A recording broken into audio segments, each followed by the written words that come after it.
নমস্কার বন্ধুরা, কেমন আছেন আপনারা? রোববারের রান্নাঘরের আরেকটি নতুন পর্বে সবাইকে স্বাগত জানিয়ে শুরু করছি আমার আজকের রেসিপি। আজ আমি আপনাদের সাথে শেয়ার করছি ওল চিংড়ির একটা দুর্দান্ত রেসিপি। এটা নতুন কোনো রান্না নয়, অনেকে অনেক রকমভাবে করে থাকেন, তবে আমার মতো করে একবার বানিয়ে দেখুন, আশা করছি খুব ভালো লাগবে। চলুন তাহলে শুরু করি আজকের রেসিপি। ওল চিংড়ির ডালনা বানানোর জন্য নিয়েছি মিডিয়াম সাইজের 300 গ্রাম চিংড়ি।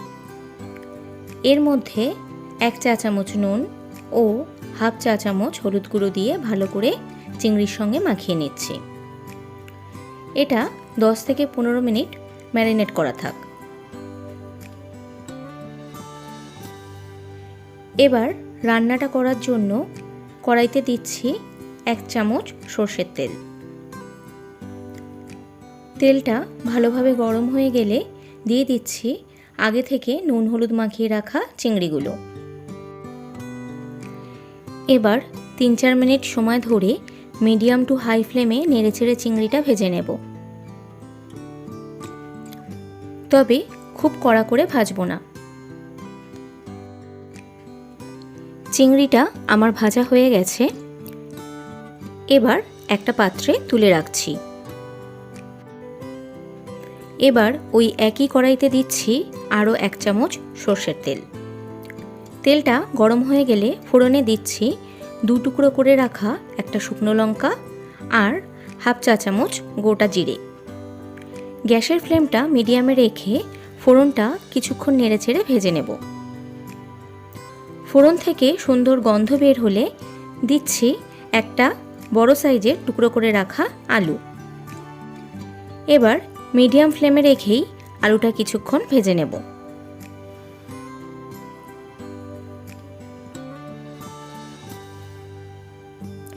ওল চিংড়ির ডালনা করার জন্য আর যে উপকরণগুলো লাগবে সেগুলো হলো 2 মাঝারি সাইজের পেঁয়াজ কুচি, 2 তেজপাতা, আর নিয়েছি 1 চা চামচ জিরে গুঁড়ো, হাফ চা চামচ হলুদ গুঁড়ো, 1 ইঞ্চি আদা বাটা, 1/4 চা চামচ গোলমরিচ গুঁড়ো, হাফ চা চামচ লঙ্কার গুঁড়ো আর 1 চা চামচ সর্ষের গুঁড়ো।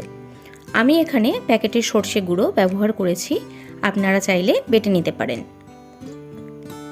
এবার পেঁয়াজ আর তেজপাতা বাদে বাকি উপকরণগুলো অল্প জল দিয়ে একটা পেস্ট তৈরি করে নেব। আলুটা হালকা করে ভেজে নেওয়া হয়ে গেছে। এবার এর মধ্যে দিচ্ছি কুচিয়ে রাখা পেঁয়াজটা।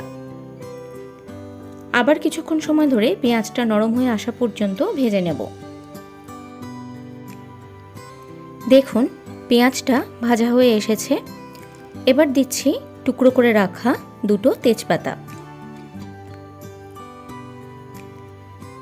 একটু নেড়ে চেড়ে দিচ্ছি আগে থেকে ভাপিয়ে রাখা ওলটা। ওলটা আমি ছোট ছোট টুকরো করে কেটে জলের মধ্যে 1 চামচ নুন দিয়ে ভাপিয়ে নিয়েছিলাম। খেয়াল রাখতে হবে ওলটা যেন কোনোভাবে গলে না যায়। এখানে আমি 400 গ্রাম ওল নিয়েছি। এবার সব কিছু ভালো করে মিশিয়ে ওলটা মিনিট 3-4 সময় ধরে ভালো করে ভেজে নেব। ভাজার সময়তেই দিচ্ছি 1 চামচ নুন, যাতে ওল আর আলুর মধ্যে নুনটা ভালোভাবে ঢুকে যায়। ভালো করে মিশিয়ে নিয়ে আবারও কিছুক্ষণ ভাজবো, যতক্ষণ না ওলটা ভালোভাবে ভাজা হয়ে যায়। এবার দিচ্ছি আগে থেকে তৈরি করে রাখা মশলাটা। মশলার সাথে সব উপকরণগুলো মিশিয়ে নিয়ে মিডিয়াম ফ্লেমে ভালো করে কষিয়ে নিতে হবে। মশলাটা দিয়ে ভালো করে কষতে হবে। যত মশলাটা কষাবেন রান্নার স্বাদ ততই ভালো হবে। 3-4 মিনিট সময় ধরে মশলাটা ভালো করে কষানো হয়ে গেছে। এবার দিচ্ছি পরিমাণ মতো উষ্ণ গরম জল। ওল চিংড়ির ডালনায় খুব বেশি ঝোল খেতে কিন্তু ভালো লাগে না, একটু গামাখাই ভালো লাগে। তাই জলটা একটু বুঝে দেবেন। সব কিছু ভালো করে মিশিয়ে নিয়ে ঝোলটা একটু ফুটতে দিচ্ছি। ঝোলটা ফুটে উঠলে দিচ্ছি আগে থেকে ভেজে রাখা চিংড়িগুলো।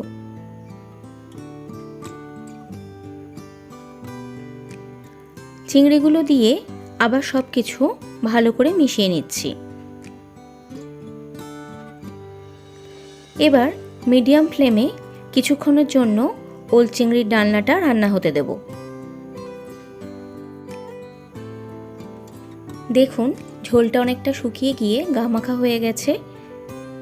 সবশেষে দিচ্ছি সামান্য ঘি আর হাফ চা চামচ গরম মশলা।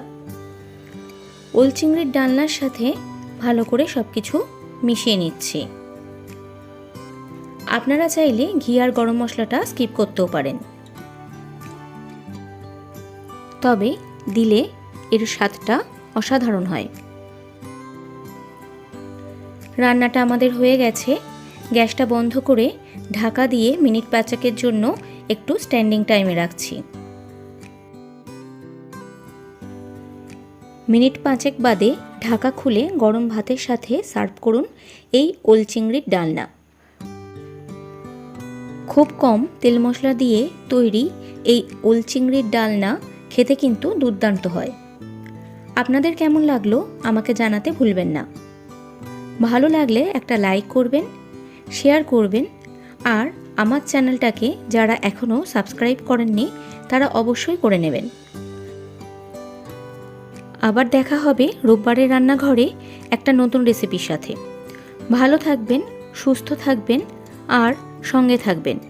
নমস্কার বন্ধুরা।